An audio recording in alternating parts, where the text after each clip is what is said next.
ঈদ পরবর্তী অনেক আনন্দময় মুহূর্তগুলো আপনাদের সাথে শেয়ার করব। আসসালামু আলাইকুম, সবাই কেমন আছেন? আশা করি সবাই ভালো আছেন। নতুন আরেকটা ব্লগ দেখার জন্য সবাইকে আমার চ্যানেলে ওয়েলকাম করছি। এটা হচ্ছে বাসা থেকে বের হয়ে স্টার সিনেপ্লেক্সে চলে যাচ্ছি জঙ্গলি মুভিটা দেখার জন্য। আমি আগের দিনই টিকিট কেটে রেখেছিলাম, যেহেতু টিকিট অ্যাভেলেবেল ছিল না। নির্দিষ্ট সময়ের আগে ওখানে বাইরে গিয়ে অপেক্ষা করছি। ওখানে অনেক মানুষ, একটার পর একটা শো চলছিল। জঙ্গলি মুভিটা আসলে খুব সুন্দর একটা মুভি ছিল এবং অনেক শিক্ষণীয় একটা মুভি ছিল। এটার থেকে আসলে অনেক কিছু শেখার আছে। আসলে মুভিটা অনেক সুন্দর হয়েছিল এবং এটা দেখে কান্না করবে না যে আসলে এমন কোনো মানুষ নাই। প্রত্যেকের অভিনয় কিন্তু খুবই সুন্দর ছিল। এই যে হলের ভিতরে ঢুকেছি তখনও কেউ আসেনি। আমি 2টা স্টিল পিকচার নিয়েছি। এই বাচ্চাটার অভিনয় এত সুন্দর ছিল। আর এখানে বুবলিরও একটা স্টিল পিকচার নিয়েছি। সব মিলিয়ে ছবিটা খুব সুন্দর এবং শিক্ষণীয় ছিল। মুভিটা দেখার পরে বাইরে বের হয়ে ওখানে ফুড কোর্টে বসে একটু ফুচকা খেলাম। ফুচকাটার এই মার্কেটের টপ ফ্লোরে যেটাতে ফুড কোর্ট আছে, ওই ফুড কোর্টের খাবারগুলো কিন্তু অনেক ভালো, অনেক মজা। এই যে দেখেন এই ফুড কোর্টে কত মানুষ, সবাই খাচ্ছে।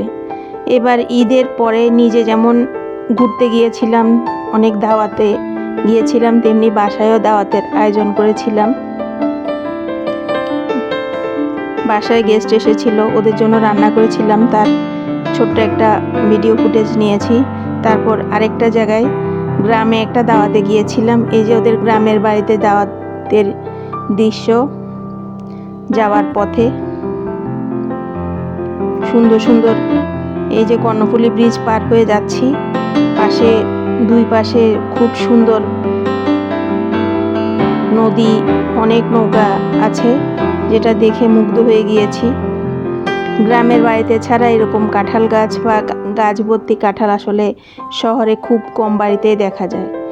যাদের নিজস্ব একলা বাড়ি আছে ওদের বাড়িতে হয়তো থাকতে পারে, কিন্তু অন্য জায়গায় তেমন একটা দেখা যায় না।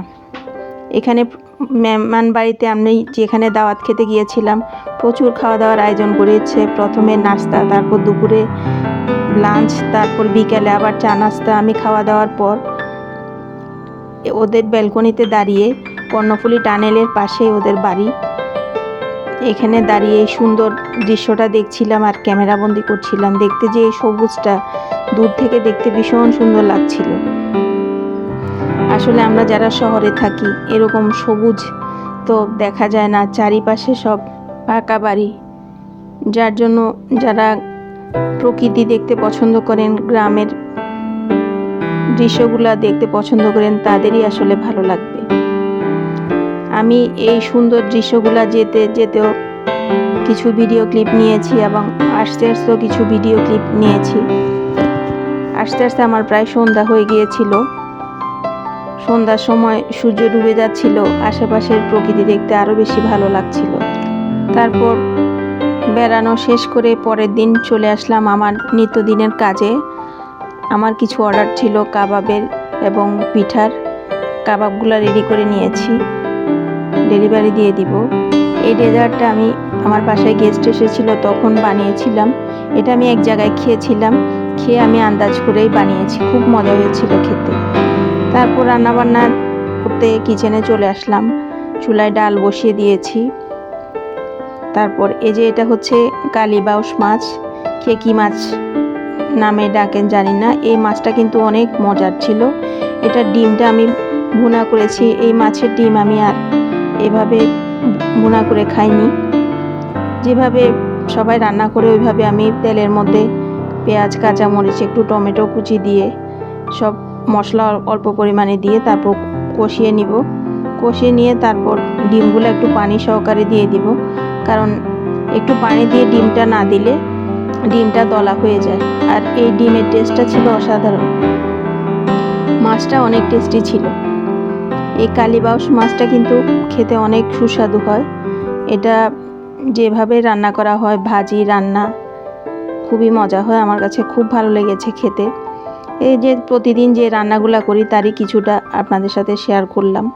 যারা আমার ব্লগটা দেখতে দেখতে এ পর্যন্ত এসেছেন তাদেরকে অনুরোধ করব, আমার ব্লগটা দেখে আপনাদের যদি একটু ভালো লেগে থাকে তাহলে একটা লাইক দিয়ে ব্লগটা দেখা কন্টিনিউ করুন। আর নতুন ভিজিটার হয়ে থাকলে আমার চ্যানেলটা সাবস্ক্রাইব করে দিবেন। মাছগুলা আমি ভাজি করার জন্য মরিচ, হলুদ, আদা, রসুন গুঁড়া, লবণ সব কিছু দিয়ে মেখে মাছটা আমি ভাজি করে নিয়েছি। বেশ কিছু পিঠার অর্ডার ছিল, পিঠাগুলোও রেডি করে নিয়েছি। রেডি করে নিয়ে তারপর কাস্টমারকে ডেলিভারি দিয়ে দিয়েছি।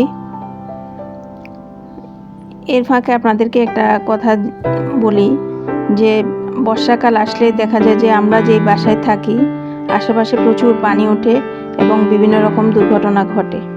এই যে আমি রান্না শেষে চুলার পাশটা আমি গরম থাকতেই মুছে নিচ্ছি, কারণ রান্না করতে গেলে দেখা যায় চারিদিকে তেল পড়ে। আশা করি আমার এই ছোট্ট ব্লগটা আপনাদের ভালো লেগেছে, ভালো লাগবে। আমার পাশে থাকবেন, আমাকে সাপোর্ট করবেন। আবার দেখা হবে পরবর্তী কোনো ব্লগে। আল্লাহ হাফেজ।